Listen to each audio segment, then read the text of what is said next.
10 ಜಿಲ್ಲೆಯಲ್ಲೂ ಕೂಡ ನಮ್ಮ ಶಾಸಕರು ಎಲ್ಲೂ ಇರೋದು ಅಂದರೆ ಏಕೈಕ ವ್ಯಕ್ತಿ ಅಂದರೆ ಅದು ಅನಿಲ್ ಚಿಕ್ಕಮಾದೇವ್ ಅವರು. ಹಾಗಾಗಿ ಈ ಭಾಗಕ್ಕೆ ಸಚಿವ ಸ್ಥಾನ ಕೊಡಬೇಕು. ಅನಿಲ್ ಚಿಕ್ಕಮಾದೇವ್ ಅವರು ಕೊಟ್ಟರೆ ನಮ್ಮ ಜನಾಂಗಕ್ಕೆ ಒಂದು ಗೌರವ ಕೊಟ್ಟಂಗಾಗುತ್ತೆ. ಹಾಗಾಗಿ ಕಾಂಗ್ರೆಸ್ ಪಕ್ಷಕ್ಕೆ ನಾವು ಒತ್ತಾಯ ಮಾಡ್ತಾ ಇದ್ದೀವಿ. ಸಿದ್ದರಾಮಯ್ಯ ಸಾಹೇಬ್ರಿಗೂ DK ಶಿವಕುಮಾರ್ ಸಾಹೇಬ್ರಿಗೂ ಒತ್ತಾಯ ಮಾಡ್ತಾ ಇದ್ದೀವಿ. ನಾವು ಇವತ್ತು ಒಂದು ಮುಂದಿನ ದಿನಗಳಲ್ಲಿ ನಾವು ಎಲೆಕ್ಷನ್ಗೆ ಹೋಗಬೇಕು ಅಂದರೆ ಪಕ್ಷದಿಂದ ನಿಮಗೆ ಯಾವ ಅಧಿಕಾರ ಕೊಟ್ಟವ್ರೆ ಅಂತ ಕೇಳಿದ್ರೆ ಜನ ನಮಗೆ ಕೇಳೋಕ್ಕಾಗಲ್ಲ. ಹಾಗಾಗಿ ಅವ್ರಿಗೆ ಸಚಿವರು ಕೊಟ್ಟರೆ ನಾವು ಇಡೀ ರಾಜ್ಯದಲ್ಲಿ ಓಡಾಡ್ಬೋದು. ಹಾಗಾಗಿ ಅನಿಲ್ ಚಿಕ್ಕಮಾದೇವ್ ಅವರಿಗೆ ಸಚಿವ ಸ್ಥಾನ ಕೊಡಬೇಕು ಅಂತ ಒತ್ತಾಯ ಮಾಡ್ತೀವಿ.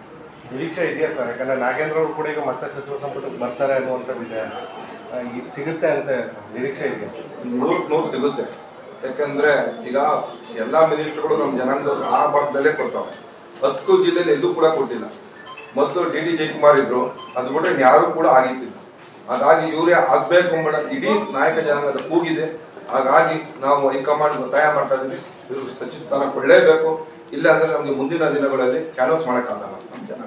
ನಮ್ಮ ಜನಾಂಗದ ಓಟನ್ನು ನಾವು ಕೊಡೋಕ್ಕಾಗಲ್ಲ. ಹಾಗಾಗಿ ದಯಮಾಡಿ ಗಮನಿಸಿ ಅನಿಲ್ ಚಿಕ್ಕಮಾದೇವ್ ಅವರಿಗೆ ಸಚಿವ ಸ್ಥಾನ ಕೊಡಬೇಕು. ಯಾಕಂದರೆ 2 ಬಾರಿ ಗೆದ್ದವರು, 2 ಬಾರಿ ಗೆದ್ದಿರು. ಅವ್ರ ತಂದೆಯೂ ಕೂಡ ಶಾಸಕರಾಗಿದ್ರು, ಅವರಾದ್ಮೇಲೆ ಇವರು 2 ಬಾರಿ ಗೆದ್ದವ್ರೆ. ಹಾಗಾಗಿ ಇವ್ರು ಕೊಡಲೇಬೇಕು.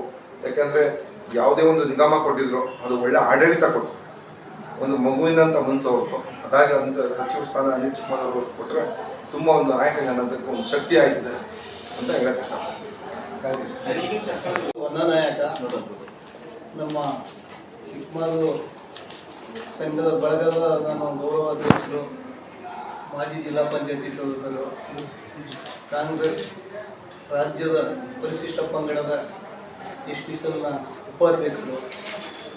ಈ ಸಲ ಇವ್ರು ಹೇಳಗೆ ನಮ್ಮ ಭಾಗದಲ್ಲಿ ನಮಗೆ ಯಾರಿಗೂ ಮಾನ್ಯತೆ ಸಿಕ್ಕಿಲ್ಲ. ಏಕೆಂದರೆ ನಮ್ಮಲ್ಲಿ ಕಷ್ಟ ಸುಖ ನೋಡಬೇಕಾದ್ರೆ ನಮ್ಮಲ್ಲಿ ಮೈಸೂರು ಜಿಲ್ಲೆ 4-5 ಜಿಲ್ಲೆಗೆ ಅವರಿಗೆ ನಮ್ಮ ಅನಿಲ್ ಚಿಕ್ಕಮಾದೇವರು ಸಚಿವರಾದರೆ ಸ್ವಲ್ಪ ನಮಗೆಲ್ಲ ಒಂದು ಗೌರವ ಇರ್ತದೆ. ನಾವು ಒಂದು ಬೇರೆ ಜನಗಳಲ್ಲಿ ಓಟ್ ಕೇಳಕ್ಕೆ ಒಂದು ಹಕ್ಕಿ ಇರ್ತದೆ. ಸುಮ್ಮನೆ ಹೋಗಿ ಕೇಳಿದ್ರೆ ನಿಮ್ಗೇನು ನೀವೆಲ್ಲ ಓಡಾಡ್ತದೆ, ನಿಮ್ಗೆ ಏನು ಮಾಡಿದರು ಅಂದರೆ ಉತ್ತರ ಕೊಡೋಕ್ಕಾಗಲ್ಲ. ಅದರಿಂದ ಗ್ಯಾರಂಟಿ ಅವ್ರಿಗೆ ಸಚಿವ ಥರ ಸಿಕ್ಕಲೇಬೇಕು. ತಾವು ರೆಕಮೆಂಡ್ ಮಾಡಬೇಕು. ಏಕೆಂದರೆ ನಾವು ಮೈಸೂರು, ಮಂಡ್ಯ, ಹಾಸನ, ಕೊಡಗು, ಚಾಮರಾಜನಗರ ಇಷ್ಟು ಜಿಲ್ಲೆಗಳಿಗೆ ಅವರೊಬ್ಬರೇ ಶಾಸಕರು ನಮಗೆ ಇಲ್ಲಿ. ಅದನ್ನು ಭಾಳ ಆಕ್ಟಿವಾಗಿ ಕೆಲಸ ಮಾಡ್ತಾಯಿದ್ದಾರೆ. ಈಗ ಅವರು ಸಚಿವರಾದರೆ ನಮ್ಮ ಜನಾಂಗಗಳಿಗೆಲ್ಲ, ನಮ್ಮ ಜನಗಳಿಗೆಲ್ಲ ಬೇರೆ ಜನಗಳಿಗೂ ಅವರು ಉದ್ಧಾರ ಮಾಡ್ತಾರೆ. ನಮಗೊಂದು ಮರ್ಯಾದೆ ಇರ್ತದೆ. ಕೇಳ್ಕೊಂಡು ನಾವು ಎಲ್ಲರೂ ಹೋಗಿ ಓಟ್ ಕೇಳಬೇಕಾದ್ರೆ ನಿಮ್ಗೇನು ಮಾಡಿದ್ರು ಅಂದರೆ ಉತ್ತರ ಕೊಡೋಕ್ಕೆ ನಮ್ಮ ಜನದ ಒಬ್ಬರಿದ್ರೂ ಕೂಡ ಸಚಿವರು ಮಾಡಿದ್ದಾರೆ. ನಾವು ಸಹಕರಿಸಬೇಕು.